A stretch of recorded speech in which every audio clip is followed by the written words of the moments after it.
everyone, this is CJ Novo 992 and today we are back for another brand new video. Today's video we're here to discuss St Johnstone 1, Rangers 2. I'm going to try and break down how that actually happened, especially after that first half. But a friendly little reminder, as always, we are trying to make 24,000 subscribers. So if you haven't done so already, please consider subscribing to the channel and let's just get into it, shall we? 3, 2, 1. St Johnstone 1, Rangers 2. That was the final score, but if you watched that first half performance, St Johnstone could and probably should have been 3-0 up. I'm going to say on record that was probably the worst half of football I have seen from Rangers in a very, very long time. It was just so bad. Let's start off with the centre backs because we had Connor Goldson and Joe Worrell. In fact, I should do that because once again, for unknown reasons, just like we did against Dundee, we flipped them. Connor Goldson, Worrell, that was the partnership. Right centre back, left centre back, right? Since Dundee, we've just flipped them and they've looked absolutely lost and uncomfortable. Guess what happened in the first half? They looked lost and uncomfortable. Like banging into each other. It was schoolboy stuff. Badly missing that Macaulay-Goldson partnership. Once again, the questions are out about Joe Worrell, but even Connor Goldson looked absolutely terrible at left centre back. But thankfully in the second half though, Connor Goldson moved back to right centre back, Joe Worrell moved back to left centre back, and dare I say, it looked okay. So I guess the first question of the episode and the first question I want to ask you, just to get your theories out there, why have we been playing them a certain way all season, but since Dundee we've just decided to flip them? It was terrible and didn't work against Dundee. We tried it for the first half again against St Johnstone. Is Joe Worrell a better playmaker than Goldson? Is that what we're trying to prove? Whatever it was, it failed badly, but thankfully in the second half we fixed the mistake. And I think that's a perfect transition because there were so many mistakes in the first half. Like, it was just awful. The entire team was just off the boil completely. Misplaced pass, slow. The tempo was slow and just non-existent. It was a terrible first half performance. But you saw a lot of changes in the second half, and that is where some of the positivity. Now, I'm not going to sit here and say it was a great second half performance that we stormed to victory. It wasn't, but you saw the improvements made from the first half. I thought a couple of players stepped up, and that is going to be the first player I would like to speak about in today's fan recap, and it's going to be none other than Alfredo Morelos. Alfredo, thank you Alfredo, because wow, those two finishes were absolutely brilliant. First the header, getting on target. Thankfully after 65 minutes we get our first shot on target. We absolutely buried the header, and then you just saw him, he just switched into life. Once he got that goal sort of burden off his shoulder, the Alfredo Morelos just rose to the occasion, getting stuck in, winning fouls. You saw him bobbing his head to the crowd as the crowd was getting into it. Morelos was bobbing, he was feeding off that energy, he was turning inside and outside, coming close with a couple of crosses, and then his goal to win the game, which is why I want to speak about it so early in the video. It is absolutely top notch. Tavernier, once again, phenomenal pass into the box, great cross in. Alfredo Morelos, first time volley, buries it top bin. I can't even put any words how much I celebrated that goal. I dove up, I nearly snapped my phone in half. The phone went up nearly higher than I did, right? It just bounced everywhere, I couldn't find it.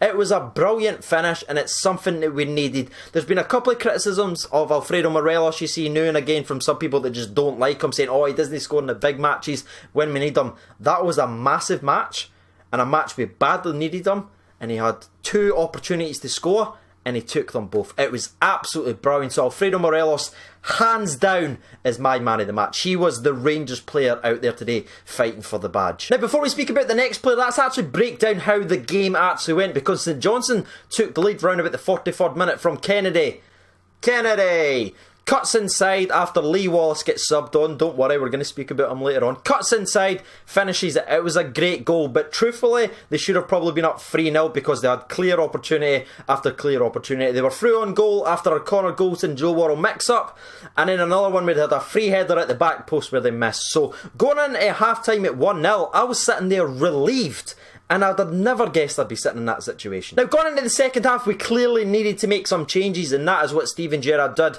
Steven Gerrard took Grezda off, who was absolutely dug meat. You look up the definition of dug meat, you will see that 45 minutes from Grezda, just so off the boil, wasteful, wasn't involved in the game. Whenever he was, it was just running out of play or doing a misplay pass. It was dreadful. In fact, round about the 30th minute, he actually misplaced another pass. Gerrard got so angry at the touchline, the cameras panned to him and it showed it in BT, he turned around right away to Glenn Middleton and went, go and warm up. That was in the 30th minute. That is how bad Grezda actually played. Trust me, it wasn't just him either. The first half, so many people was playing like that. But let's talk about the sub. Glenn Middleton came on and obviously got an assist doing Middleton things. He was direct, got stuck in, couple of wayward crosses, but put a cross into the box that Alfredo Morelos met, and that is how we equalised the game. The other substitution that we brought on was obviously Koulibaly off and bring in the man who's 7 foot and he plays the foot, Kyle Lafferty on. And it's a weird one with Kyle Lafferty because I could try and argue that he changed the game more than anyone else, more than any substitution that we made.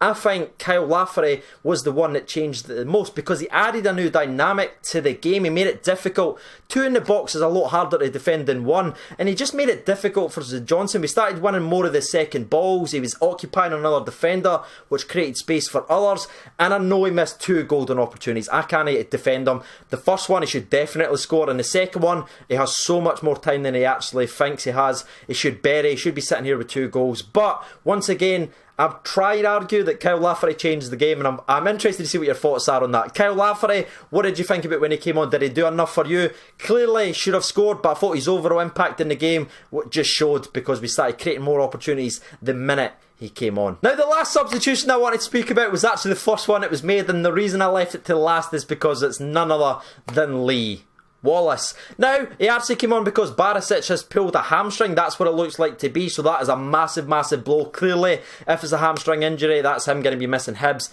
and Celtic, so that is a massive, massive blow. But Lee Wallace came on, and the reception he got from the Rangers fans, just absolutely brilliant. That was a complete class act and a rupture, because we were playing so bad at the time. The crowd was just so annoyed at that point in time, but when Wallace came on, the crowd absolutely erupted and gave the man the reception he deserved. And to be fair, that's Ross Watson's Christmas all done and dusted, isn't it? Well done, Ross. You got your Christmas present, son. I look forward to seeing you in the comment section. But dare I say, Lee Wallace actually played okay. But back to the game breakdown. In the second half, there was a lot of huffing and puffing from Rangers. Like I said, as soon as Lafferty came on, he added that new dimension and we were going for it a little bit.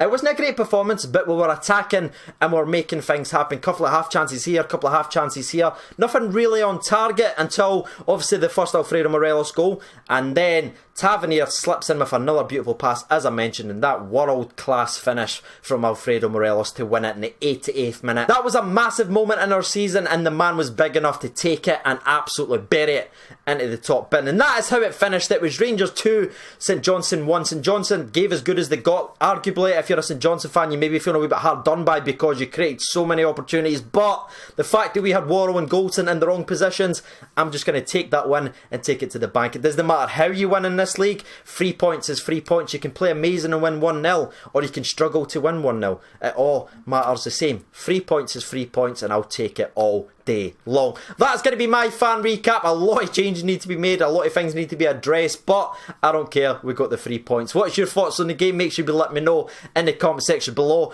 Before we jump over to Twitter though, it's time for a little sponsor break, ladies and gentlemen, boys and girls, and let's go back to the old classic since it's Christmas time. It's the sugary one. No, it's not, actually, it's the fake one. I don't know why I lied. Anyway, 3, 2, 1, sponsor break.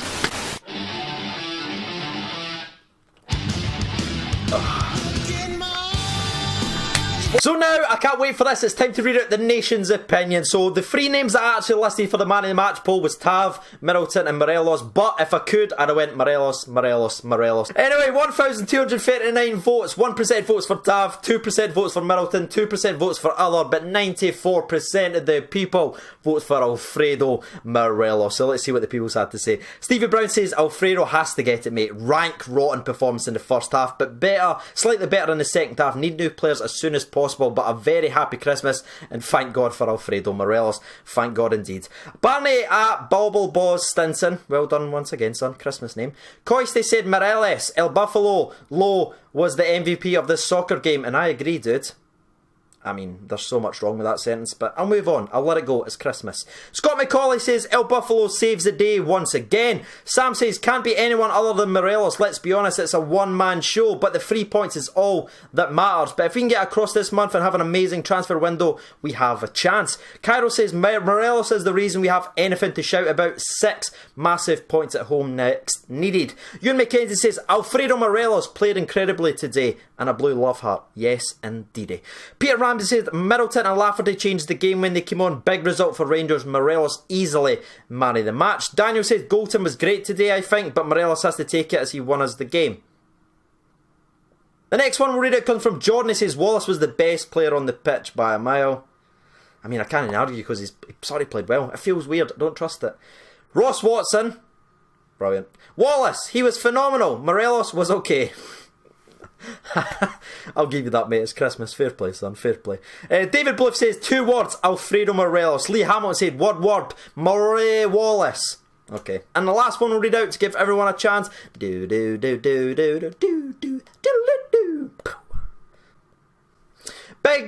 BF Gaga 992.